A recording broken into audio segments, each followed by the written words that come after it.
Good afternoon, everyone. I hope everyone is having a great Friday. This is my Thursday, obviously, and today went really well, all things considered.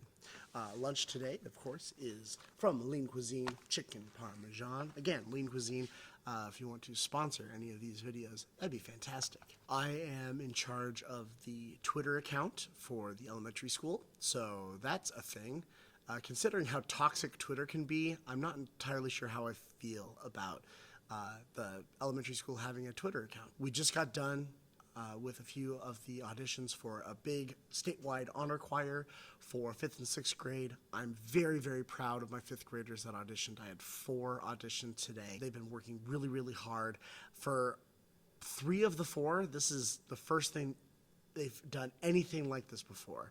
And they were scared out of their minds, but they did great, and I'm so proud of them. One of the things I've been thinking about this week is how I can better serve some of my more challenging students, mostly with behavior. I know in college classes, they will tell you, well, if your lessons are engaging enough, then you won't have any behavior problems. Well, yeah, but at the end of the day, there's going to be students that just straight up refuse to do whatever you want to do. It could be the coolest game in the universe, and they're just going to refuse. I want to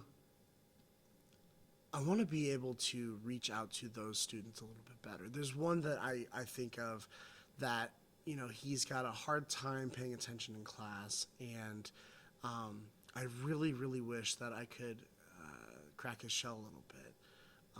There's a few that actually come to mind with that. For a lot of them, I didn't see them at all last year, whether they are now in kindergarten or maybe they were virtual all year and I didn't see them in person, or they're new students.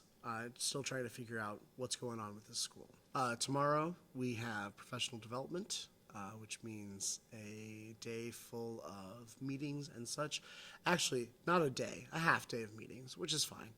But the morning, we get to ourselves, which is great because I need some time to catch up. There's a lot of things that I need to get done tomorrow that I'm really glad that I have that time for me. I know a lot of parents are kind of frustrated about those random days that kids have off of school.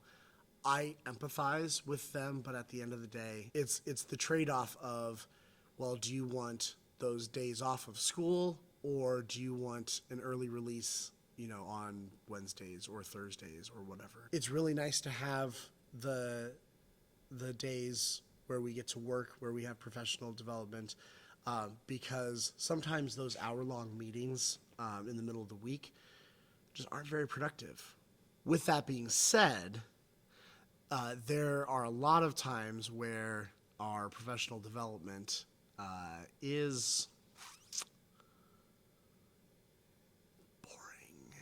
Man, how many meetings have anybody, doesn't matter what profession you're in, where everything could be said in an email? I haven't really had any of those yet. Usually my admin is pretty good about that. I got this from a student. On Tuesday, he showed up to class with a bunch of them, and he said, "This is for you." I said, "Great." The ones that he had in his hand became a distraction, so I told him to put them away. And it's almost like I told him that, like, his puppy just died or something. It was kind of funny because I have a great relationship with him, and he should know that stuff like that can't really be in your hands when you're doing instruments. We did xylophones this week. I had another student, he was a kindergartner, and he just, didn't want to be in line and stuff, which is funny because he didn't want to be in my class, so I don't know why he didn't want to get in line to go elsewhere. In line, I held his hand, and he wasn't having it. He was trying to escape and everything, and I was like, nope, hold on to my hand.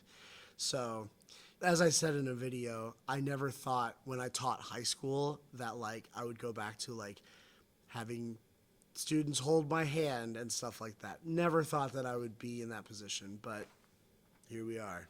One thing that was a little funny was I was talking with my instructional coach today. Totally forgot that we had a meeting this morning, but she did too. So she came into my room and she said, "I'm so sorry, I forgot about our meeting." And I said, "What meeting?" But we were talking this morning because we did a cycle last week. I find it hilarious trying to tell a non-music person like how my job works, right? If somebody comes into my music room and we're doing like tas toddies, right? We're doing do mi so, all of that stuff, and they've never experienced that before, they might think, what on earth is going on? Music educators, we all understand what's going on. We know all of that has to do with music literacy, right? And I explained it to her, and she seemed to get it, but she also seemed to kind of be like, okay, you do you, man, right? It was hilarious, let's be honest. It does kind of go into a video topic that I do want to discuss sometime, and that is the othering of a lot of teachers, whether it's special ed or interventionists or specialist teachers, whatever they might be. Then the non-classroom teachers can be a situation where we kind of feel like we're not part of the team and such. I don't necessarily feel that here, but there are definitely examples of other situations that I've been a part of. It'll come eventually, now that I know what my schedule is like and such. Speaking of schedule, next week I get to start directing a children's choir, part of the children's choir that I used to sing in. I'm an alumnus of this group, and I'm very excited to be a part of that. So we start on Tuesday, and I'm a little terrified because these kids have an incredible music teacher. Let's see how I stack up with my music education stuff and how this person does. So we'll find out. Stay tuned for that. Tonight is our family fun night at school. I'm really excited for that. I've had a dozen kids ask me if I was going to show up.